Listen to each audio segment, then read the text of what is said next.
There are different kinds of access control lists, and we're going to look at some of those models here. First of all, DAC, or Discretionary Access Control. This is one that you're very familiar with on a Windows system. What it means is that the owner has the discretion as to who can and cannot access their documents. Now, the owner is usually the creator. And so I'm going to go back here to this list, to this thing we saw before. See if I can find it again. There we go, the ACL folder. And I'm going to right click on ACL folder and down to properties and then over to the security tab. And you've seen this before in a previous video. These are the permissions that I'm going to grant to various people.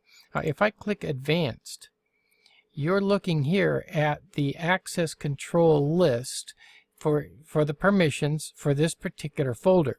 And it says who is allowed to and not allowed to access this folder. So that is something we call the Dacor, D-A-C-L, which stands for Discretionary Access Control List.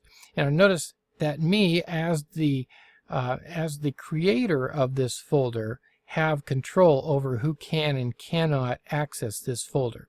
In other words, I am the owner, and you can see here under owner, Roger. So this owner has control over who can and cannot access it.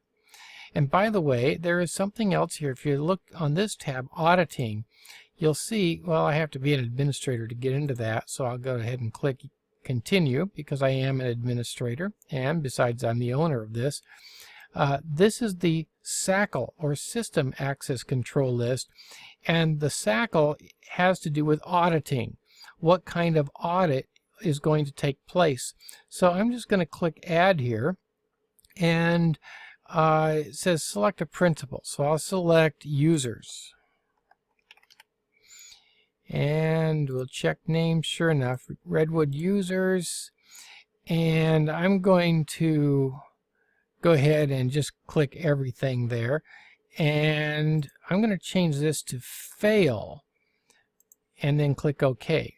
And what you're going to see here is that whenever somebody tries to access this folder and they fail to do so because they did not have permission, then I will get a log entry for that action.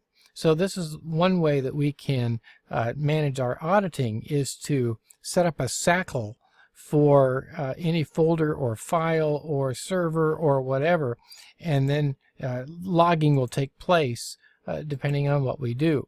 So that is a SACL and a DACL. By the way, each individual entry in that is called an ACE, or an access control entry. Second is the mandatory access control system.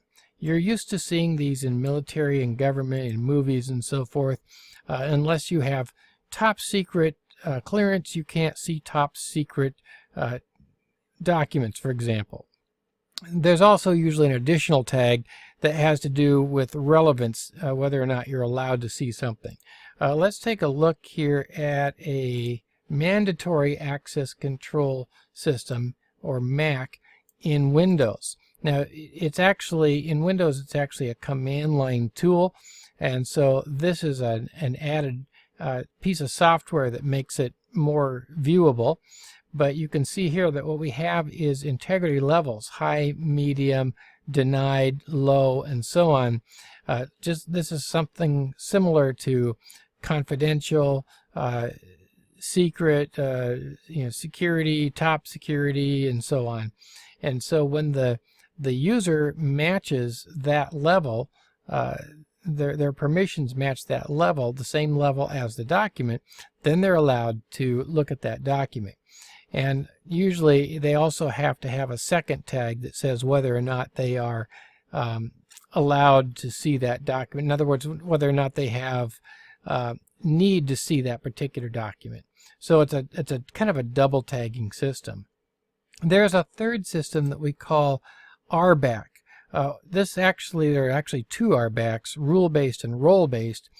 Just for clarity, I'm going to look at role-based security, and this has to do with It's not quite as open, by the way, as DAC, and not quite as strict as Mac, but kind of in between.